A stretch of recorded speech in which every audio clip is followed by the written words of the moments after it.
Season 3 of Solo Leveling is here, and things just got real. Two terrifying monarchs appear, and Jinwoo's father is ready to risk everything. Here's what's really happening in this new arc. This is the beginning of Season 3 of Solo Leveling, the direct sequel to Season 2 that's now being shown in the anime. Before that, everyone make sure to smash that like and subscribe button so hard it breaks. Seriously, obliterate it. So without any further ado, let's dive into the video. The story begins inside a dark, eerie dungeon. A man stands frozen in fear, completely horrified by the powerful being in front of him. That being is Sasuke, the king of the snowfolk and the monarch of frost. Sasuke stares at the man and says, "Isn't this him?" Then shakes his head in disappointment. Once again, the fragments of brilliant light are nowhere to be found. Suddenly, another terrifying figure enters the scene. It's Yogamont, the king of demonic specters, also known as the monarch of transfiguration. He hasn't come to fight, he's here to report. "I've come to inform you about the land in the east. That land is Korea, Jinwoo's domain." Silent reacts instantly. He knows exactly who lives there, the Shadow Monarch. But Yogamont has other plans. He is heading south to Japan. The rulers are preparing to free Legia, the monarch of the beginning. Silent frowns, showing concern about Jinwoo's movements, but Yogamont reassures him. As long as the architect keeps the deal, things will go smoothly. Then he smirks and adds, "There's something else in Korea, one of the greatest fragments of brilliant light."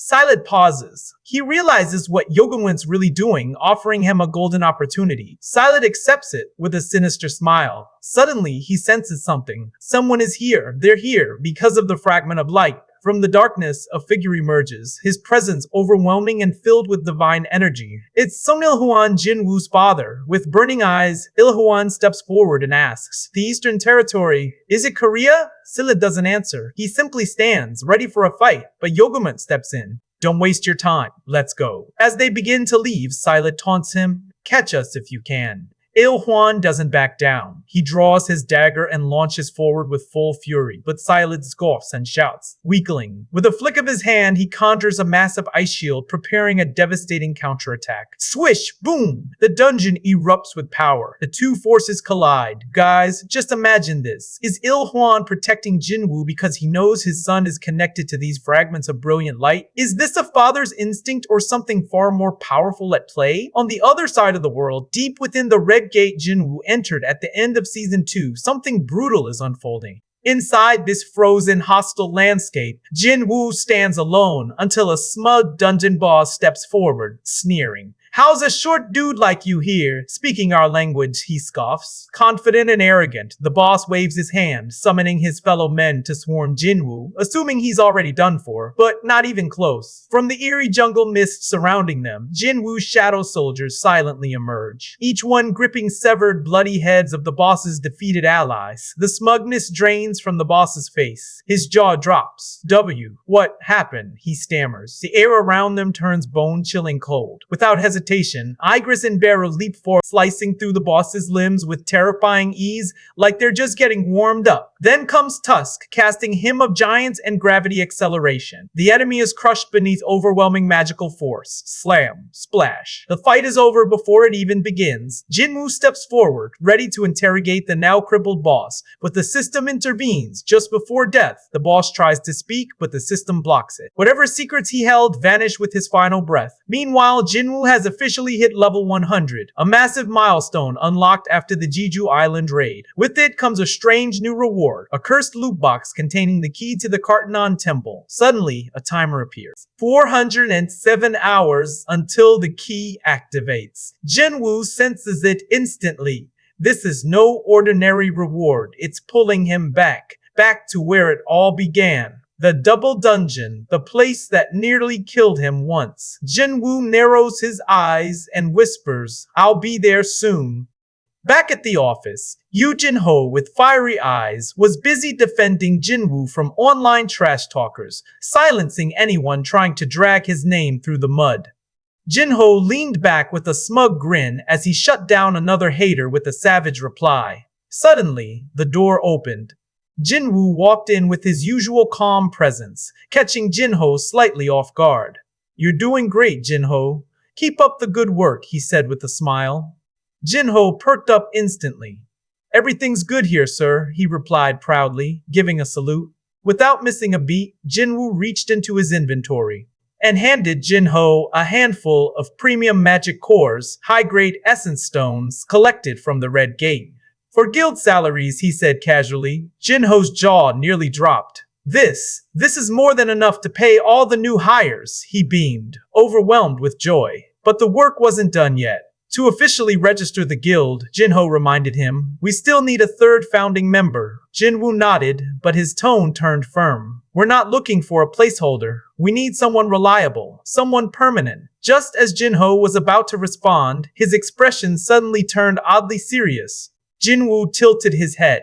What's wrong now? Jinho cleared his throat like he was about to announce a national emergency. Have you decided on the guild's name yet? Jinwoo blinked, confused. That's it? He made it sound urgent, but Jinho stood his ground. It is urgent. It was clear he didn't like it. Then came a wave of ridiculous suggestions, names that matched theirs. The Sungyu Guild, Yusung Guild, Wuho Guild, Jinjin Guild. Jinwoo stared blankly. Then, without hesitation, he said, how about Solo Play Guild? Jinho choked. Excuse me? That's the name. It was clear he didn't like it one bit. Jinwoo shrugged. Makes sense. I usually fight solo. Jinho stared in disbelief. Are you serious? You're joking, right? But in that moment he realized Jinwoo was just a guy, just a human like the rest of them. A very, very strange one. Suddenly, K-knock. K-knock, a knock at the door cut through the moment. Jinho opened it and froze. His shocked face returned for what felt like the 100th time today. It's Hunter Chahae. In, he cried. Jinwoo stepped forward, raising an eyebrow. What brings you here? Chahae. In stepped forward, composed, graceful, and calm as ever. Her voice was steady, without hesitation. I'm here to join your guild, she said. Jinwoo blinked in surprise, caught off guard by her bluntness. Without a word, he led her into the office. They both sat down on the sofa, and he handed her a drink, still trying to make sense of the situation. Leaning forward, puzzled, Jinwoo asked again, why are you here? But her answer didn't change. I want to join your guild. Jinwoo blinked once more, even more confused now. Or did Chairman Go Gunhee send you? Or did Choi Jong kick you out of the Hunters Guild?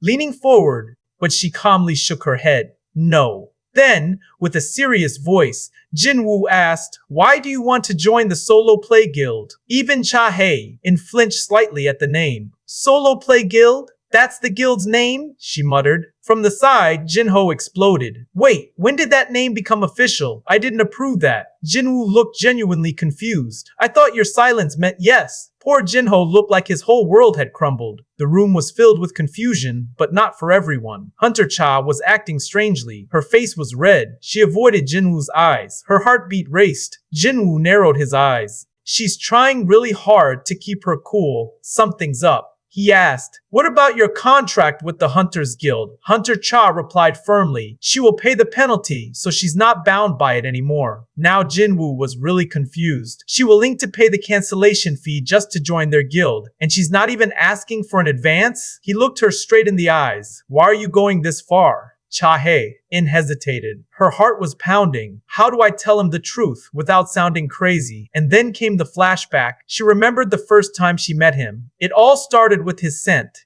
A strange curiosity that pulled her in. She was drawn to it. She later realized he was an S rank.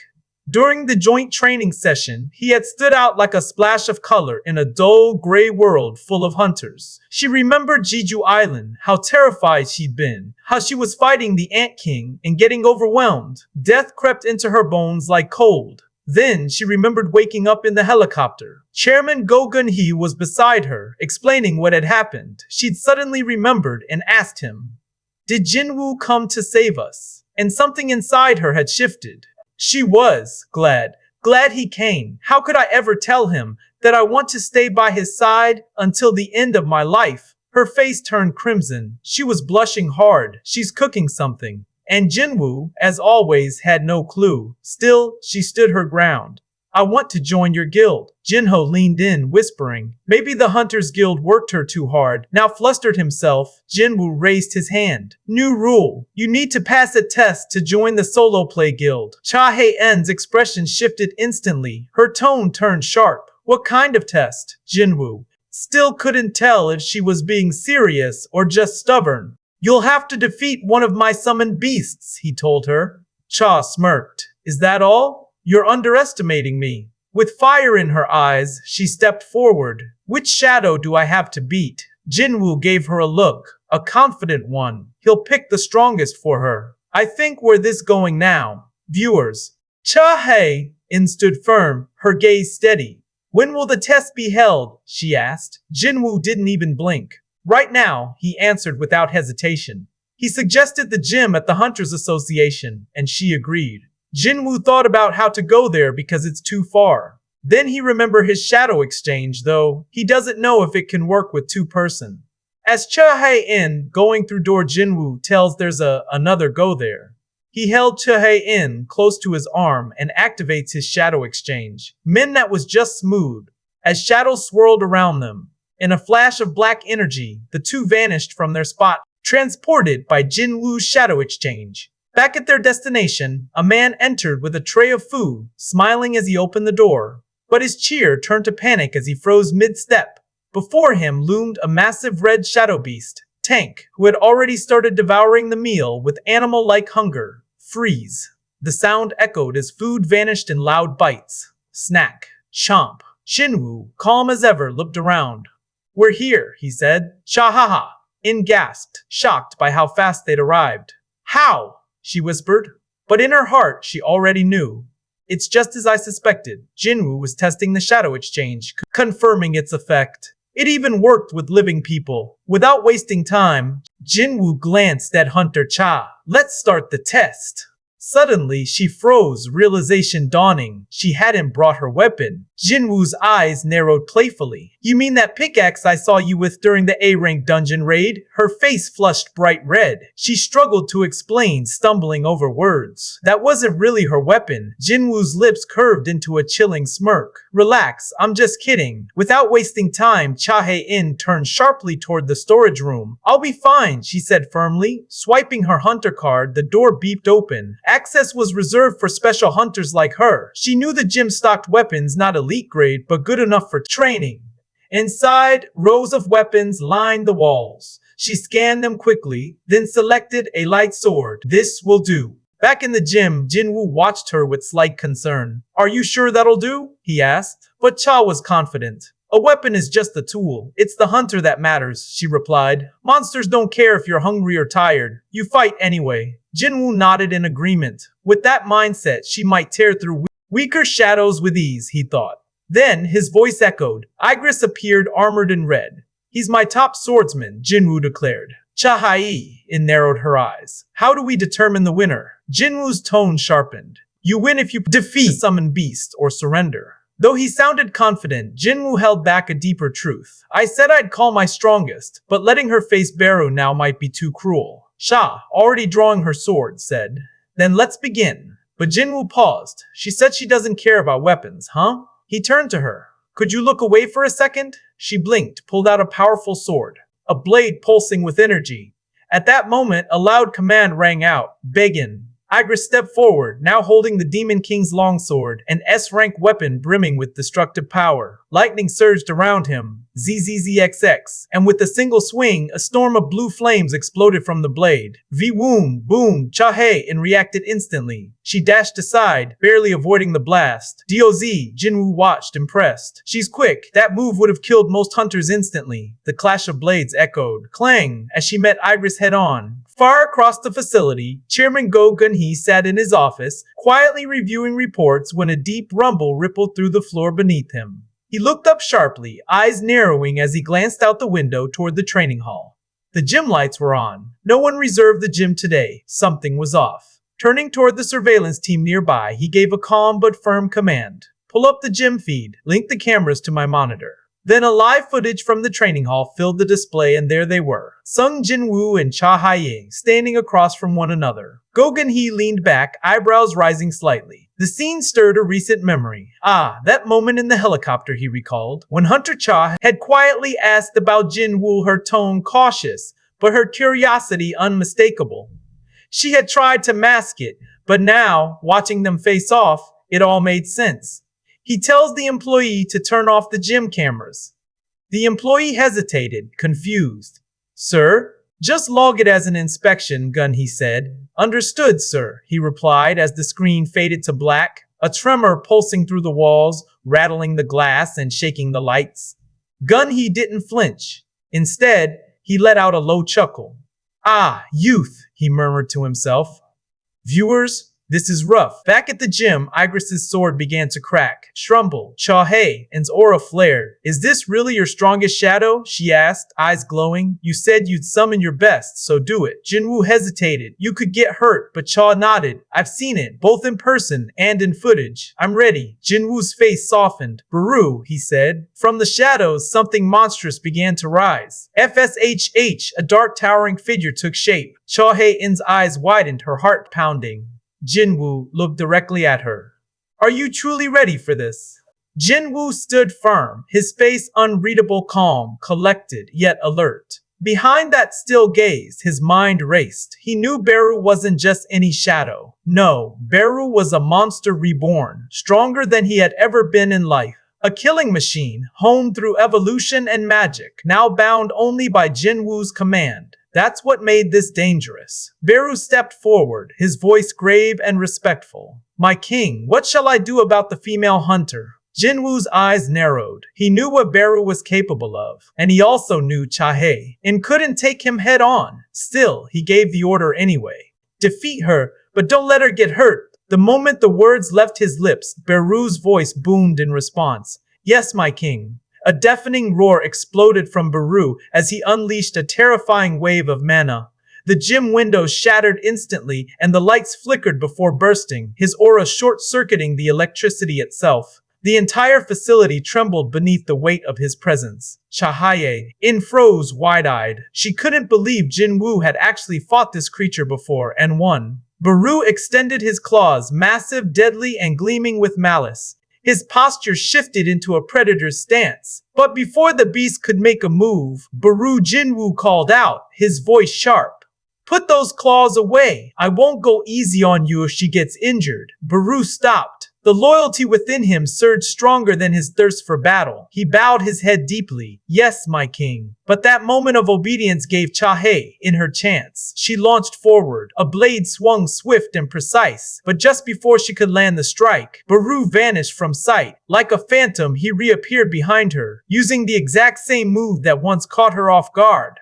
I won't fall for that again, she yelled, spinning with her sword. But Beru didn't even need to dodge. He caught the blade with one hand effortlessly. He remembered his king's command. Defeat, not destroy. So he decided he'd break her will to fight instead of breaking her body. Chahe-in pressed on, unleashing her signature sword dance, her strikes flowing like a graceful storm. But Beru moved through them like wind through leaves, his legs hardly shifting, dodging everything with surreal ease. She lunged again, faster, stronger. But Beru tilted to the side, avoiding it completely. Her eyes widened. No way, he's not even trying. Suddenly, Beru appeared beside her and let out a thunderous roar directly in her face. The shockwave alone pushed her back, her footing slipping. She barely held on. Jinwoo watched from the sidelines. That should be enough, he thought. Chahaye-in, end it now. But she shook her head. I'm not done yet. Jinwoo blinked. She knows. The gap in power. Then why? Beru wasn't like the others. He had intelligence, yes, but deep down he was still a creature born to kill. Even now, Jinwoo could sense it. Beru was holding back his killer instinct like a caged beast. Please, don't make the wrong call, he thought. Yet, Chahaye-in stood tall, ready. Beru twitched. From his perspective, battle was simple. One glance and he'd know, predator or prey. But this prey refused to fall. This prey dared to defy. And that was unacceptable. Beru shot forward like a black bolt of death. Claws swept through the air, but Cha ducked just in time. She spun, activated her final sword technique, and charged with everything she had left. Beru caught her blade again, then shattered it with his claw. But she wasn't finished. She had one last move. Her mana was drained. Her lungs burned, but her will unbroken. One chance, she whispered to herself, just one. She raised her broken hilt high, and from it a radiant blade of pure light emerged. Sword of light. With all her strength, she dashed forward and plunged the glowing blade straight through Baru's chest. It landed. She gasped. Did I win? But Jinwoo's heart sank. No, that wasn't it. He knew. From the moment Baru was born, he was imprinted with one command from the Queen Ant herself, annihilate the enemy. And right now, Chahaye had pierced him. In that moment, she had become the enemy. Baru's eyes turned blood red, his mind blanked. Instinct took over. With a terrifying shriek, Baru lunged at her, claw aimed to tear her apart. No, stop! Jinwoo's voice echoed through the gym, urgent, desperate. But Baru didn't hear him. Claws flew. Boom! In a flash, Jinwoo appeared between them. One hand caught Baru's claw, the other blocked with his leg. Power cracked through the air. Sparks lit up the ground. And then, Baru froze. His killer instinct snapped back into obedience. He staggered back, shaken. Silence fell over the room. Chahaye stood panting, her blade lowered. Jinwoo turned to her, his voice softer now. Are you okay? She nodded. Yes. Behind them, the mighty Baru, once feared by nations, dropped to his knees. My king, please, have mercy. The shadow who moments ago was ready to kill now trembled in shame, afraid of the one command he had nearly broken. As the tension slowly faded, Jinwoo turned back to Cha. Why? He asked quietly. Why are you pushing yourself this far just to join this guild? He looked around at the wrecked gym. It's not even a proper guild yet. It's not worth it. Not for someone like you. She didn't reply. Jinwoo stepped closer. Are you going to stay silent again? What is she thinking? He wondered. Then, on impulse, he asked something bold. Are you interested in me? Chahaye blinked. What? Jinwoo mentally kicked himself. Nope, that wasn't it either. I really can't figure her out. But then yes? His eyes widened. I think I am, she said softly, face blushing, her eyes avoiding his. The room fell quiet again, not from danger, but from confusion, emotion, and something strange. Inside the formidable halls of the Federal Bureau of Hunters, tension filled the air like a coiled wire. Deputy Director Michael Connor and Norma Selner, the famed upgrader, stood before Director David Brennan, their heads lowered in apology. They carried the weight of grave news. But Director Brennan wasn't interested in apologies. He cut straight to the point, asking what had truly happened. Michael stepped forward, explaining Selner's latest reading. Sung Jin-woo, Korea's rising hunter, might be one of the kings.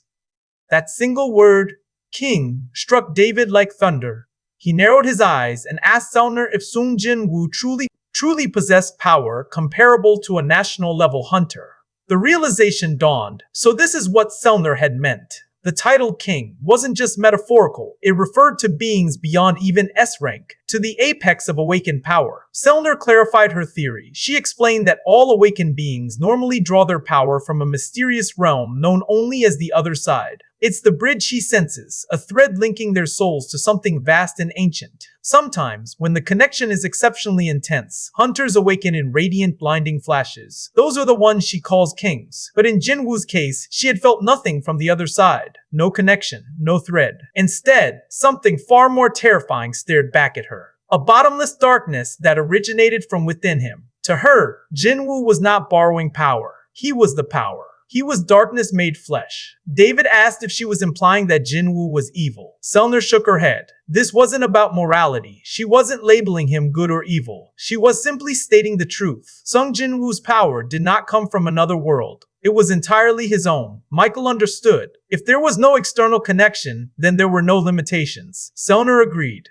Jinwoo's strength had no ceiling. David gave a nod of thanks, then turned toward Michael. They were going to basement level 24. As the two men descended by lift into the restricted levels of the bureau, David's voice dropped to a heavier tone. They had to find another way to recruit Jinwoo. He reminded Michael of the first S-rank gate that ever opened. Michael hadn't forgotten. No one could forget the Kamish disaster, the worst dungeon break in recorded history. The event had obliterated the western coast of the United States. In desperation, America summoned the world's most powerful hunters, offering them astronomical rewards. Only 5 survived. Those 5 were elevated beyond rank. They were given the authority of nations themselves. Thus, the world came to know them as national-level hunters. At the heart of that disaster stood Kamish, the dragon, also called the inextinguishable flame, a creature so overwhelming it had single-handedly annihilated hundreds of top-tier hunters.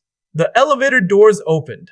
David led Michael into a secured chamber, keying in a passcode. Inside, buried in frost and silence, sat the rune stone recovered from Kamish's corpse. 8 years had passed since that tragedy, yet no mage-class hunter of national level had ever appeared. The runestone had remained untouched, waiting in darkness for someone worthy. David gestured to the artifact with reverence. Perhaps Kamish would once again bestow a final gift, a power that might serve this country in its hour of need. Back in Korea, Sung Jin-woo stood before his mirror. He took in his reflection. Since his reawakening, his body had changed. Taller, stronger, sharper. Yet he still felt average. Perhaps it was the effect of his passive skill, will to recover. It healed wounds, restored the body.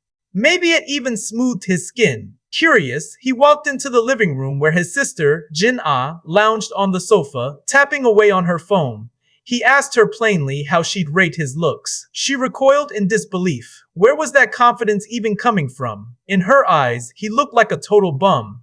Typical little sister. Annoyed but grinning, Jin-woo grabbed her head and thanked her for her objective opinion. She kicked at him, protesting as he teased her strength. He warned she might break her legs trying to attack an S-rank body like his. Then, as her flailing settled, he told her his plan to form a guild. He floated the idea of calling it Solo Play Guild. Jin-ah looked at him like he had two heads. Solo play? She said, scoffing. You summon shadow soldiers. That's not solo. Jin-woo paused. Fair point. He asked if she had any suggestions. She smiled and offered Ahjin Guild. In Chinese characters, Ah meant I, and Jin meant advance or move forward. It also happened to be her name backward. He thought about it. Not bad at all. Meanwhile, in another part of Seoul, Hunter Chahai-in was screaming into her pillow. Embarrassment burned her cheeks as she relived the What must he think of her now? Was she crazy? She paused, then tried to calm herself. He saved her life. It wasn't strange to admire him, right? She nodded to herself, convincing her heart. And then suddenly, she screamed again. No! It wasn't okay! She was frying in her own embarrassment. Then her mind returned to that fateful moment when she had been on the edge of death and Min Byung-gu had appeared. She remembered his voice, his hand reaching for her, pulling her soul back from the brink. He had said one thing, to warn Jin-woo. Tell him to be cautious. Warn him of the power sleeping inside him. He must be careful. The next day began with tension thick in the air at the headquarters of the Knights Guild. Yoon-tae delivered the news. A new gate had appeared the day before. From the sound of it, this wasn't something they could brush aside. The Hunters Association had already issued a warning. The gate was top-tier A rank, just a step below S. Guildmaster Park Jung-soo understood immediately. This wouldn't just be a tough raid. It was political. If the Knights Guild failed to clear it, questions would be asked. Whispers would spread. They were one of the 5 major guilds, yet the lack of an S-rank hunter in their roster was a glaring flaw. Most of the public didn't know the true weight of a rank. To them, E through A were just letters. But among hunters, every rank was a chasm apart, and top-tier A rank was dangerously close to unmanageable. Yoon-tae pointed out what they were all thinking. If this gate had been classified as S-rank, backing out would have been the only logical option. But it wasn't. The pressure was on. The moment they passed on it, the Fame Guild would jump at the opportunity. That alone was enough to turn Park Jung-soo's frustration into fury. Letting Ma Dong-wook, that arrogant figurehead of the Fame Guild, be handed a gate that spawned right in the Knights Guild's front yard was unthinkable. They had capable A-rank hunters. They were not inferior to the other major guilds in terms of skill, only in prestige. What held them back was the absence of that single elite symbol of power, an S rank. It was then that Yerum, the A-rank healer, offered a different perspective. Why not form an alliance with another guild? But that path came with its own pitfalls. No other guild would agree to partner with them unless there was something to gain. And the message such an alliance would send was clear. The Knights Guild didn't think they could do it on their own. That kind of reputation was a death sentence in the eyes of the public. Yerum had made her point quietly, but with conviction. So Yerum made another suggestion. If not a guild, then what about a lone hunter? Initially, the idea seemed laughable. This was a top-tier A-rank gate they were talking about, not something a single individual could reasonably influence. But then something shifted in Park Jung-soo's expression. She wasn't talking about just any hunter. She was talking about Sung Jinwoo. The pieces aligned. Creating an alliance with another guild would damage their image. But teaming up with someone like Jinwoo, someone the world already saw as powerful enough to stand alone, could change the narrative entirely. The public wouldn't view it as a cry for help. They'd view it as a high-stakes partnership. Yoontae mentioned that Jinwoo had recently cleared a gate that spawned in the middle of a highway. Since then, he had kept a low profile. Yoontae suggested if he should retrieve Jinwoo's contact. That idea was dismissed by Park Jung-soo. A situation like this couldn't be handled with a phone call. It had to be done in person. Meanwhile, inside a quiet office filled with sunlight and the scent of new beginnings, Sung Jinwoo and Jinho sat across from one another. I was thinking, Jinwoo said casually. Let's call it the Ahjin Guild. Jinho responded with a bright, practiced smile. He wanted to support Jinwoo's choice no matter what. That's wonderful. Let's make that the official name. Inside, Jinho sighed in relief. Anything, absolutely anything, was better than Solo Player Guild. With the name settled, there was only one thing left to do. Recruit the final founding member. Jinho asked what happened with Hunter Cha the day before. Jinwoo shook his head. She wasn't the one. He spoke without hesitation. Not the fit he was looking for. The answer surprised Jinho. Cha-hae-in was S-rank, young, highly skilled, and carried a reputation even among other elites. If she wasn't a good candidate, then who was? Jinwoo explained. He was looking for someone different. A hunter strong enough to stand on their own, but with no interest in joining a guild. Someone who could be trusted, not someone seeking glory or status. As Jinho struggled to think of such a person, a sudden knock echoed through the office. Jinwoo stood. A fleeting thought crossed his mind. Could it be Hunter Cha? But it wasn't. It was the Knights Guild. Guildmaster Park Jung-soo entered with authority. He wasted no time. A massive gate had appeared in Busan, at Gwangali Beach. Though size wasn't always an indicator of rank, the mana this one was releasing matched its immense scale. Jinwoo asked whether the association had labeled it S-rank. They hadn't, but it was just shy, nearly immeasurable, the largest ever recorded in the city. Hearing the name Busan sparked something in Jinwoo's mind. Perhaps it was time to visit Juhi. He wondered if she would treat him to sashimi, but the guildmaster's offer pulled him back. The Hunters Association wasn't allowing them to raid due to the lack of an S rank on their team. However, if Sung Jinwoo joined the strike force, the association might make an exception.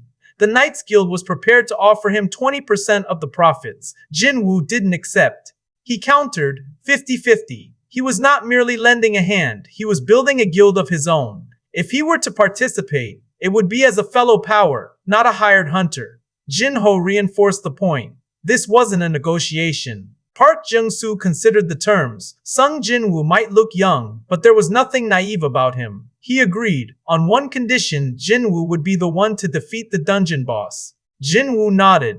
It was all the answer Park Jung-soo needed. The guildmaster offered him a ride to Busan, saying the raid would begin the next day. Park Jung-soo hoped to secure things early, but Jinwoo declined. He had other plans that evening and would join them in the morning. As he turned to walk away, something shifted on the floor. Yoontae caught it. Jinwoo's shadow moved. It was subtle, but Yoontae had sharp instincts. It wasn't obvious, just a flicker, but viewers could probably guess what he was planning. Suddenly, Jinwoo's phone rang, so he excused the others and went outside to talk. For a brief second, he wondered if it might be Cha-hae-in, but it wasn't. It was his mother. She had gotten a new phone and called him right away, just to hear his voice. Jinwoo's mother missed him dearly. There was something warm in her tone, a mother's voice, soft and affectionate. Jinwoo smiled. Dinner tonight? The next day, at Gwangali Beach, the waves crashed softly against the shore as the wind picked up. The gate stood tall, ominous and silent, radiating power like heat off stone. The Knights Guild was assembled and ready. Every A-rank present, every blade sharpened. Time ticked down. Guildmaster Park Jung-soo glanced at the time. Still no sign of Jinwoo. Back in Seoul, Sung Jinwoo stepped forward, calm as ever, eyes lifted toward the sky. The weather doesn't look good, he said quietly. I hope my sister brought an umbrella. His presence shifted the air around him. He guessed he should head over now. Then he vanished, transported instantly via shadow exchange. Elsewhere, inside Jinha's school, a few students trudged down the hallway, grumbling about being sent to run errands for a teacher. Their path took them to an old classroom that hadn't been used in months. They opened the door. Dust, silence, and a gate. One student tried to shrug it off. It's closed. Nothing can get out. It won't open for a week. But another frowned. Didn't they say this room was untouched all semester? And we just found this now? The others hesitated. Then it happened. A crack split through the air. The gate pulsed. From within, a massive hand burst through, grabbing one of the students by the head and lifting him effortlessly. The hand squeezed, bones cracked, screams echoed. The others watched, paralyzed with fear. Helpless as they saw that student die in agony, the gate's surface began to ripple and twist. More monsters began to emerge. The gate had awakened, and nothing was going to stop what came next. As the monster cleaved through the last two students, the school grounds were painted crimson. Blood soaked the pavement, and the air grew heavy with the scent of death. From the swirling shadows of the gate, another beast emerged, larger, more primal. These were no ordinary creatures. They were great orcs, towering hunters, brutal in strength, and relentless in pursuit. Though their intellect was limited, their senses far surpassed that of any human. Especially now.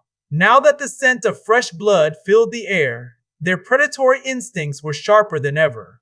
For an entire week, they had hidden in the dark, lying in wait behind the veil of the gate. But now, their sixth sense had ignited. One of them turned to the other and growled in their tongue. This place is teeming with prey. There's another level above, and yet another above that. This structure, it's as complex as a human castle. With a savage grin, one orc ordered the other to call their brothers. The hunt would begin, but first this area had to be purged. Their strategy was brutal but simple. Annihilate all humans within the building, then fortify their position. Elsewhere in the school, a few students chatted, unaware of the doom closing in. But as they turned, too late. One of the orcs descended upon them, axe raised high, and with a mighty swing, slaughtered them on the spot. Meanwhile, in Busan, Jinwoo had just arrived. Having teleported to the massive gate that had opened here, he stood silently, taking in the sheer scale of it. It's even larger than I imagined, he thought. Across the site, the Howling Guild was stationed on one side, the Mining Guild on the other. At the heart of it all, the elite strike squad stood ready. 13 A rank and 20 B rank hunters, all mobilized and prepared. Jinwoo quietly praised the Knights Guild for their incredible numbers of A-rank hunters. But as soon as the hunters spotted Jinwoo, the energy shifted. A wave of awe and curiosity swept over them. They crowded around him, praising his actions during the Jeju Island raid and bombarding him with questions. Are those black soldiers really summoned beasts? Will you be leading this raid today? Suddenly, a voice rang out, calm, firm. It was Yerum, the A-rank healer of the Knights Guild's elite team. Enough, she said. Stop overwhelming him. Let's all work together, shall we? She approached Jinwoo, introducing herself and offering her support. Then came Park Jung-soo, the guildmaster. I'll be leading this raid today, he announced. A few murmurs of disappointment followed. Some hunters questioned, why him again? Jinwoo is right here, but Park calmly explained, Jinwoo will be in charge of the backline, ensuring everyone's safety. That's when Yoon-tae, another A rank, stepped forward. Do we really need someone to protect us? He scoffed. Do we look weak to you? Park chuckled, turning to Jinwoo. They're a gutsy bunch, aren't they? A bit out of line, but that's how it is around here. Jinwoo simply smiled and said, it just means they're confident. With that, Park gave the command. The raid had begun. Back in Seoul, a call came into the Hunter Association emergency line. A trembling voice, a young girl's, filled the speaker. Please, there are monsters outside. I'm hiding in the bathroom, my friends. They're dead.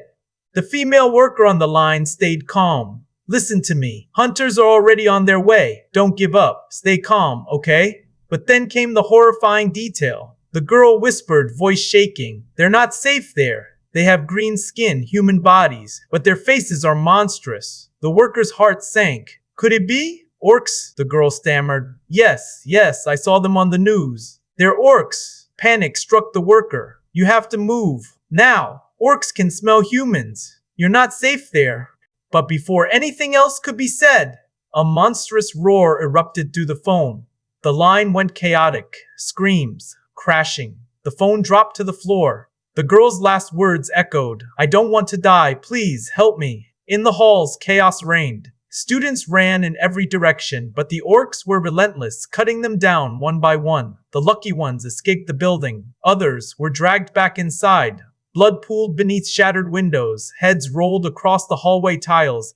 The orcs snarled amongst themselves. We've locked off the exits. Move to the 4th floor. Kill them all. On the upper floors, terrified students barricaded doors with desks and chairs. But these makeshift defenses were meaningless against the sheer force of the orcs. The doors shattered. Screams erupted. One brave student tried to escape through a back door, but waiting there was another orc. With a single swing of his axe, he cleaved the boy in two. And then, silence. One of the orcs raised his head. I sense it, Mana. Someone with magic? The other growled. Let's kill them first. Among the remaining survivors was Gina Jinwoo's younger sister and her best friend. As panic rose in her chest, she whispered desperately under her breath, Appa, Jinwoo Appa, please, help us. In a moment of chaos and resolve, Han Song-yi stood her ground. Even though she was just an E rank, she clenched her fist. I'm awakened too, she declared, voice trembling but unwavering. From behind, Gina cried, Stop, Song-yi, brace for the end. Don't do this. The orcs snarled. One turned. Is she the human? No, the second growled, narrowing his eyes at Gina. The power, it's coming from her.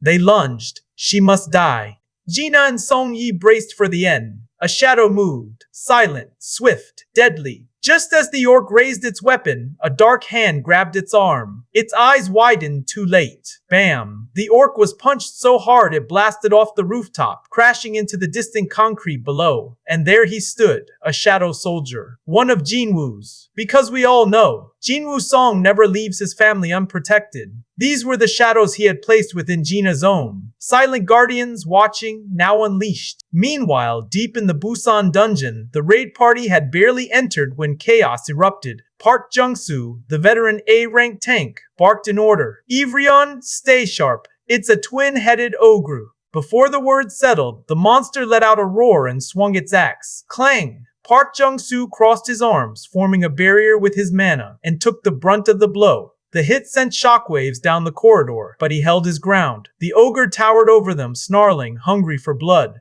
Yoon-tae struck swift and clean. He slashed through all 4 of the ogre's eyes, blinding it.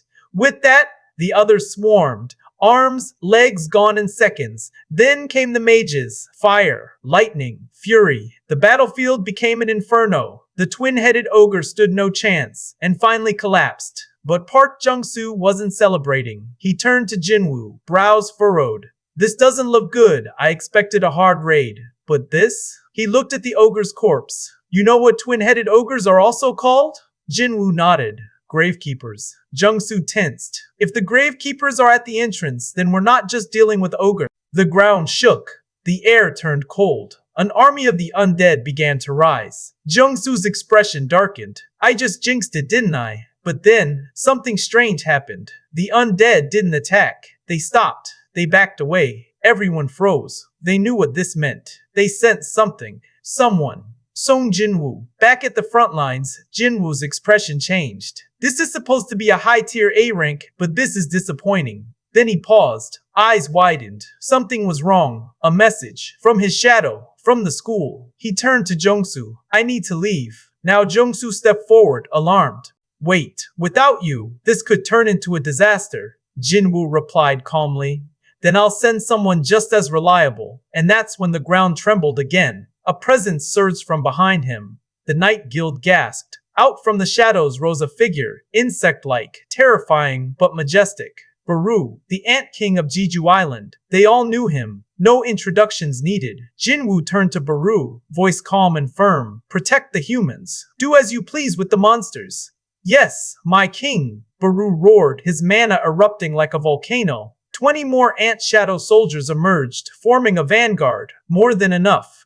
As Jinwoo turned to leave, the Night Guild tried to stop him. He paused, looked at them. Shall I dismiss the ants? The threat hung in the air, cold, deadly. No one moved. He tried to use shadow exchange, but it was on cooldown. Scat, no time, so he ran, at full speed, through the tunnels. Signals from his shadow soldiers. Something was happening with Jinna. And then, the undead army stood in front of him. Rage flickered in Jinwoo's eyes. His daggers came out. He would crush them, all of them. But then, the undead dropped to their knees. Yes, they bowed, not in fear, but in recognition. A high-class necromancer, a shadow monarch. But no time to think. Jinwoo launched himself high into the air, exiting the gate in a powerful surge. Gasps and wide eyes met him as people witnessed his return. Without hesitation, he summoned Kaisel. With a mighty flap of its wings, the majestic beast tore into the sky, slicing through clouds with thunderous force. To my sister, now. The command was sharp, unwavering. Kaisel's roar shattered the silence as the skies split apart. The dragon moved like a comet, unstoppable, blazing a path with blinding speed.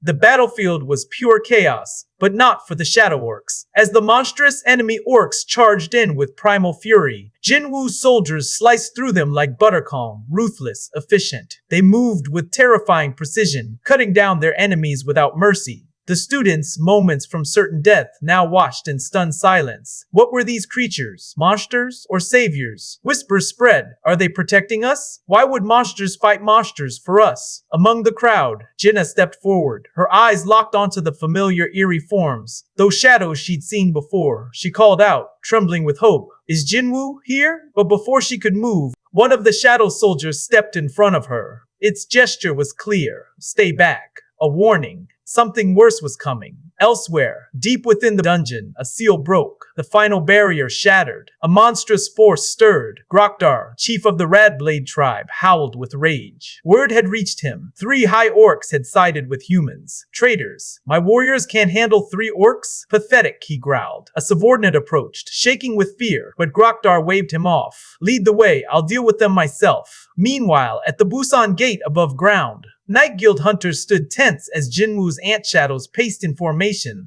The ant shadows moved in eerie unison, rattling even seasoned hunters. Park Jung-soo wiped his brow. We can't retreat, he muttered. Suddenly, Baru appeared, silent, close. Park flinched. Let's, move out, he said, but Baru vanished, then instantly reappeared nose to nose. Park jumped. Baru dropped something at his feet, then walked away. Boss, you okay? A hunter yelled. One pointed. That's a Death Knight's head. Park steadied himself. Magic stones. Worth a fortune. Still backing out. But the others were already following Baru. Park smirked. Guess I'm behind now. In the school dungeon, Groktar wrecked shadow orcs left and right. Blow after blow, but they kept coming back. He snarled. This is all you've got? The orcs around him cheered. Groktar. Groktar. He split a shadow in 2. It reformed. Again and again. Fine, I'll outlast them, he spat. Then, mad whispers clawed his mind. Kill the humans. His bloodshot eyes found Jaina. She's the sorcerer, he roared. Attack her. Orcs pinned a shadow soldier, ripping at it. Groktar lunged, grabbed Jaina by the throat, and lifted her. Her feet kicked. Her eyes widened. Seconds from death.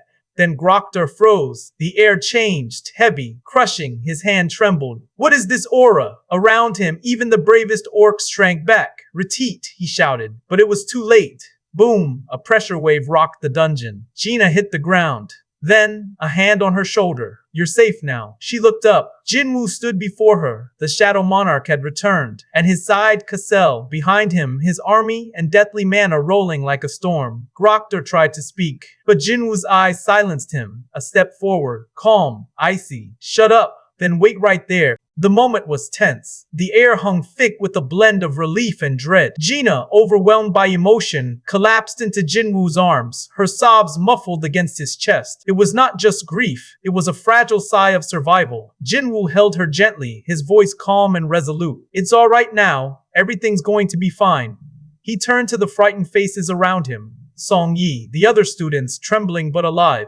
Is everyone okay? He asked. The students nodded, voices barely above whispers. Then, Jinwoo noticed the blood-stained smear across Jinna's cheek, left by the hand of the orc boss. In that moment, all warmth vanished from his voice, and mana surged like a tidal wave. The air thickened with power. Even the bravest of the great orcs froze in terror. Igris, Jinwoo commanded sharply, escort the students. Protect them. Like shadows cast by moonlight, Igris and his comrades moved wordlessly. Kaisel descended, wings spread wide, a formidable figure behind Jinwoo. The shadows led the students to safety, but the orc boss stood firm. He stepped forward. I understand now. The immortal high orcs, they're yours. But who are you, and how do you know our language? Jinwoo didn't reply. His silence weighed more than any threat. The orc boss sensed danger and shouted, "Attack!" The great orcs lunged. One raised the weapon. Jinwoo caught its wrist mid-air and crushed it. Bone shattered. A scream. A fatal slam. Two more charged. Without flinching, Jinwoo activated Commander's Touch. They floated, helpless, and were crushed mid-flight. A mist of blood filled the hallway. More orcs surged forward. Jinwoo vanished, then reappeared like lightning. With him, shadowy blades whirled and tore through flesh. Limbs severed, torsos ripped, skulls cracked. Not a single orc survived. The orc boss now trembled. Jinwoo struck again with Commander's Touch, grabbing him mid-air and slamming him through a classroom wall. Dust and rubble rained down. Jinwoo stepped through the debris, his gaze falling on the hallway littered with bodies. Why? He asked coldly. Why are your kind so obsessed with killing humans? The orc boss groaned, bleeding and broken. A voice in our heads, he whispered. It tells us to kill. We can't resist it. Jinwoo's eyes narrowed. Does it tell you to kill me too? The orc boss looked up, his pride shattered. He raised his hand, trembling, and with tears in his eyes, mercy, please. But Jinwoo's face didn't change. Whether you answer or not, I'll forgive you. The orc boss blinked, confused. But don't misunderstand. Jinwoo continued, stepping forward. Forgiveness doesn't mean mercy. It was over. Scene shifted. Elsewhere. In the depths of Busan Dungeon, chaos was erupting. Yerim fought to retrieve the corpse of a fallen vampire worth a fortune, but the shadow ants had already descended, devouring it hungrily. She tried to stop them, in vain. One ant swatted her aside like a fly. Then, a roar. It was Baru. The moment he screamed, the ants froze in place, paralyzed by his presence. He walked towards Yerim, his movements regal, terrifying. But instead of striking her down, he gently placed a claw on her shoulder. And to Yerim's shock, he healed her. Instantly. Better than any S-rank healer. Then, without a word, Baru turned back to battle. Together, they reached the boss room. They opened the door. And there he stood, an arch-lich, surrounded by over 10 Death Knights. The Knights Guild froze. Panic set in. Even Park Jung-soo went pale. This wasn't just any dungeon boss. This was the same arch-lich responsible for the annihilation of China's Gold Dragon Guild. Only Lu Zhigang had prevented a full-scale catastrophe. Now, it stood before them. Yerim hastily summoned the sacred shield, sealing the door behind them. 5 minutes, she warned. That's all we've got. Park Jung-soo gritted his teeth. They shouldn't have come without Jinwoo. But just then, Baru stepped forward. Like a reaper bathed in moonlight, he stood tall, unfazed. The arch-lich narrowed its eyes. The army of shadows? He whispered. Why is the king's personal army here? Even this ancient being recognized Jinwoo. Even he called him king. Baru chuckled, his tone mocking. We were chosen by the king, you were not. The arch-lich's face twisted in envy. Impossible. Let me speak with him. But Baru didn't wait. With a burst of speed, he launched forward, fists glowing with mana striking the arch-lich directly in the core. You talk too much for someone about to die, Baru growled. Baru, the Ant King reborn under Jinwoo's command, didn't just defeat the arch-lich, he annihilated him. With a single thunderous slam, he crushed the undead mage into the ground, pinning him like an insect beneath his claw. The arch-lich screamed in agony as Baru mercilessly reached in and pulled out his core, its very essence, only to crush it with brutal finality. And in that instant, it was over. The boss was defeated. The souls of the fallen Death Knights dissolved into dust, vanishing like smoke. The Knights Guild, who had barely clung to life during the raid, were frozen in shock. They had just witnessed a boss monster obliterated by what looked like a single punch. And the one responsible wasn't even Jinwoo, it was just one of his summoned beasts. Beru raised his arms and let out a triumphant roar, the very sound of victory echoing through the dungeon. Park Jung-soo couldn't believe what he had just witnessed. How could a single summon have that much power? Yoon-tae, stunned, pointed out the obvious. With monsters like that under Jinwoo's command, the man wouldn't even need to step into a gate himself. He could clear an entire dungeon just by sending his army. Park Jung-soo, thinking deeper, admitted Jinwoo likely couldn't control all of them at once. His mana would deplete too fast. But with even half his summons, Jinwoo commanded a force stronger than most major guilds. Yoon-tae jokingly suggested they should just acquire Jinwoo's guild, but Park Jung-soo countered, no, an alliance would sound better. It had a ring to it. Still, Yoon-tae laughed, saying after today, it didn't even seem like Jinwoo needed their help. Park Jung-soo warned, however, that even if he sung Jinwoo, he shouldn't be allowed to bend the rules. A certain number of hunters is required by law to enter any gate, but maybe, just maybe, they could offer him the manpower while he brings the firepower. Meanwhile, back in Seoul, it started raining. Outside a school, chaos unfolded. Hunters from the association, police officers, and weeping guardians gathered. Some parents screamed in grief, others sobbed over the lifeless bodies of their children. The hunters confirmed the worst, not a single survivor inside. The tragedy was crushing, and in the middle of it all, one hunter from the association stood silent, eyes filled with sorrow. Then the scene shifted to a quiet car ride. Inside sat Chairman Go Gun-hee and Hunter Jinwoo. Gun-hee explained that while 213 students were safely evacuated, only 10 others were rescued from the building, and the rest were gone. As Jinwoo sat in silence, Gun-hee handed him a graph. A terrifying trend was unfolding. The number of gates appearing in Seoul had been skyrocketing over the last 6 months. But this wasn't just a local issue, it was global. Countries everywhere were experiencing a surge in gates, and along with it, a rising number of newly awakened hunters. It was as if the world itself was trying to maintain a balance between magic beasts and those who could stop them. That's when Jinwoo asked, why did Go Gun-hee really call him? The chairman handed over official documents, requests, from Japan, the US, China, Russia, France, even the Middle East. All of them wanted to meet with Jinwoo. Go Gun-hee admitted that unofficial offers had likely already reached him too. The association couldn't stop it. They could only protect his identity. But Gun-hee feared that if Jinwoo left Korea, the country wouldn't survive the changes sweeping the world.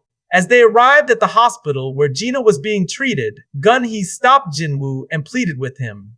He promised to give him anything, any resources he needed, just to keep him in Korea.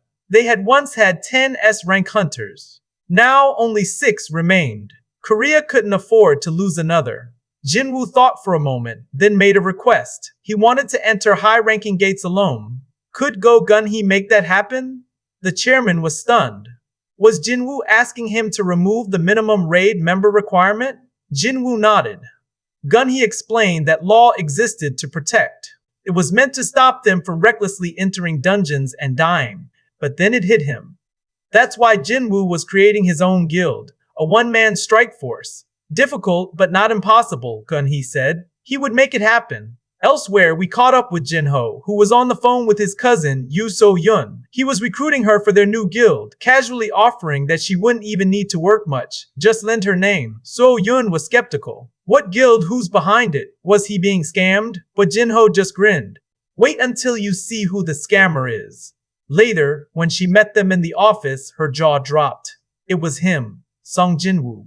She was starstruck, practically trembling. She couldn't believe she was standing face to face with the man who vanished after crashing Lee Min-sung's press conference. And Jinho, completely oblivious to the gravity of the moment, just teased her. Jinwoo, meanwhile, looked at Soo-yun, an A-rank hunter, and wondered if awakening powers had a genetic link. After all, his own father had been a hunter, and his sister showed potential too. Jinwoo asked if Jinho had explained everything. She nodded. Jinwoo warned that joining their guild would stir up media chaos. Would she be okay with that? Without hesitation, she said anything was better than getting involved with Yojo Jinsung, her older brother, apparently infamous for his nasty personality. Jinwoo smirked. Oh, that guy. Suyeon asked for a selfie with Jinwoo, excited to post it.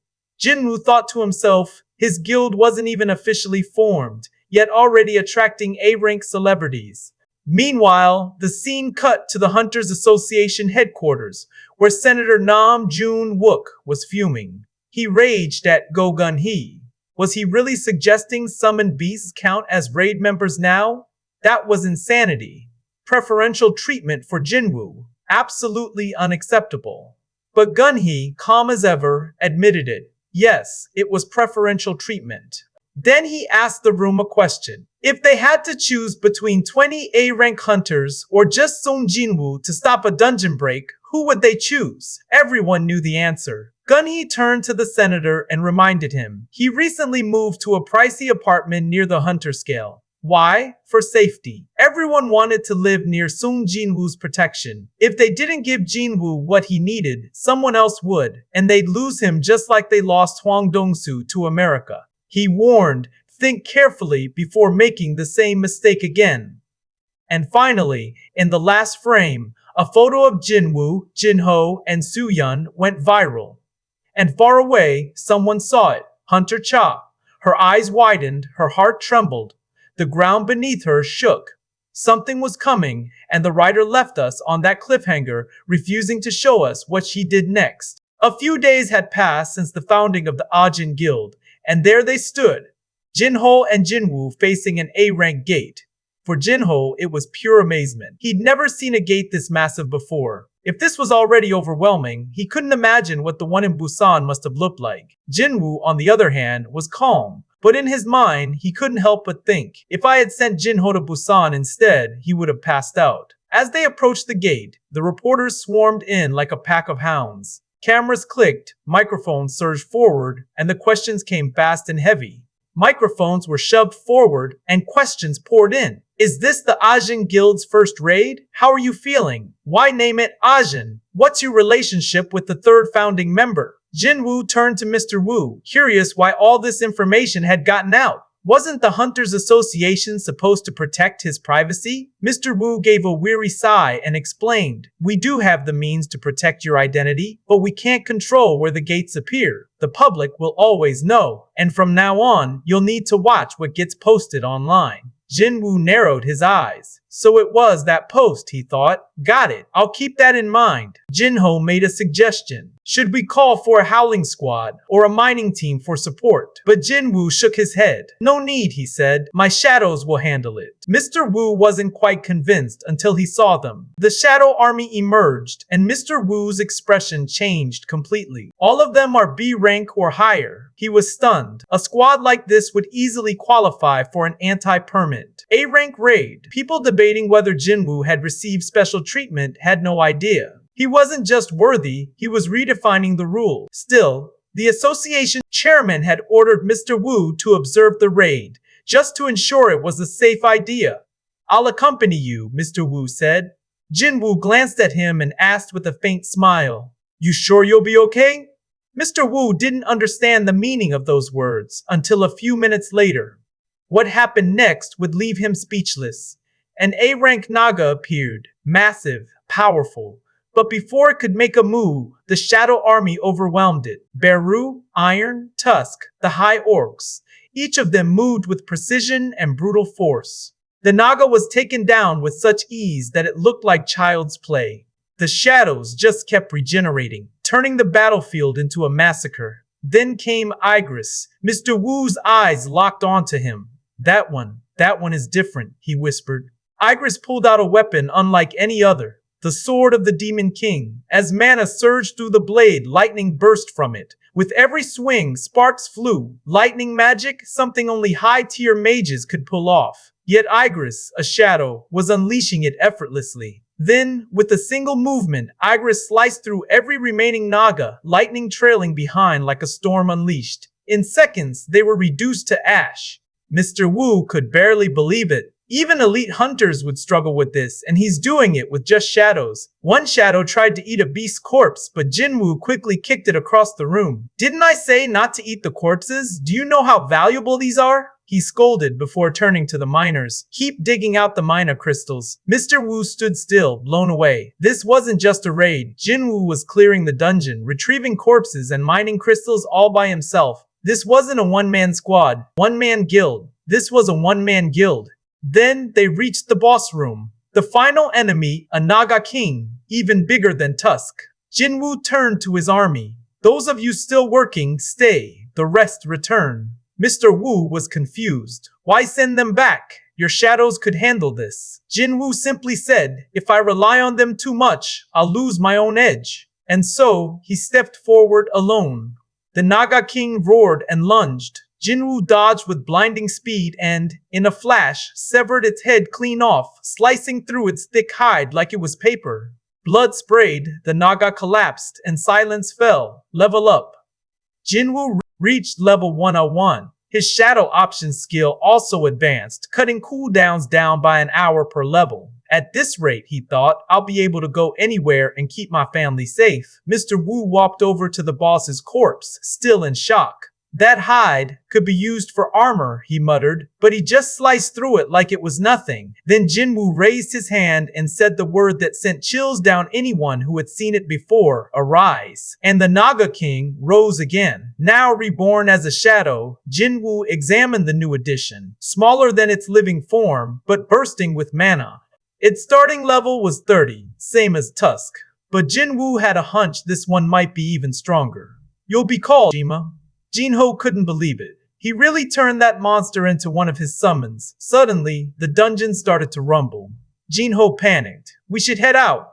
Jinwoo agreed, but looked back at the Naga corpse. What to do with this? Outside, the reporters were stunned. A shadow monster was carrying a monster corpse out of an A-rank gate, and Jinwoo had cleared it solo. They gawked, speechless. Tusk, seeing the cameras, started posing proudly, like he was enjoying the attention. All three of them came out unharmed, except Mr. Wu, whose mind was clearly fried from what he'd just witnessed. Later, he reported to Chairman Gogun-hee, who listened with a heavy silence. You've seen many raids, he said, but your face says this one was different. Mr. Wu nodded slowly. It wasn't a raid, sir. It was a massacre. The chairman leaned back, reflecting. He cleared an A-rank dungeon, retrieved corpses, and mined crystals. One-man strike squad? No. He's an entire guild by himself. But this peaceful dominance wouldn't last. A few days later, Japan, Shinjuku, Tokyo, chaos. People screamed, cars crashed, and the air grew cold. A gargantuan presence loomed above the skyline. People looked up and saw it.